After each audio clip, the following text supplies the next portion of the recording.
السلام علیکم ورحمۃ اللہ وبرکاتہ۔ معزز ناظرین کرام، ایک صاحب نے سوال کیا ہے کہ جنازے کی نماز کے فوراً بعد، یعنی جنازے کے نماز کے بعد جو ہے دعا مانگنا کیسا ہے؟ دعا مانگنے کا ثبوت ہے یا ثبوت نہیں ہے؟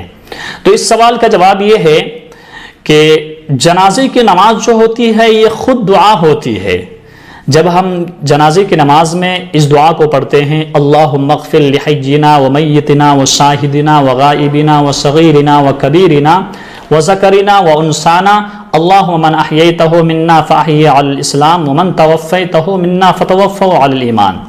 تو اس پوری دعا میں جو ہے میت کے لیے دعا کی گئی ہے، زندوں کے لیے دعا کی گئی ہے، جو غائب ہے ان کے لیے دعا کی گئی ہے، جو حاضر ہے ان کے لیے دعا کی گئی ہے۔ تو اس جنازے کی دعا میں ہی جو ہے بہت ہی شاندار اور بہت ہی خوبصورت طریقے سے ہر ایک کے لیے دعا کی گئی ہے۔ تو دعا تو یہی ہم جو ہے نماز میں اللہ تبارک و تعالیٰ سے مانگ لیے، تو نماز کے بعد جو ہے دعا کا کوئی موقع ہی نہیں ہے۔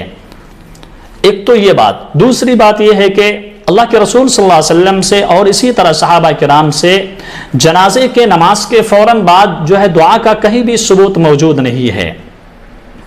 اس لیے جو چیز جو ہے حدیث سے ثابت نہیں، صحابہ کرام سے ثابت نہیں، اگر ہم اس کو دین سمجھ کر کریں گے تو وہ نیکی کا کام نہیں ہوگا، بلکہ جو ہے وہ برائی کا کام ہوگا۔ اسی وجہ سے علماء نے فرمایا ہے کہ نماز جنازہ کے بعد دعا کرنا بدعت ہے۔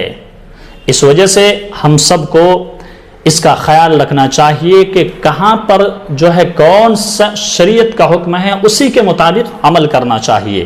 اللہ ہم سبھی کو عمل کی توفیق برحمت فرمائے۔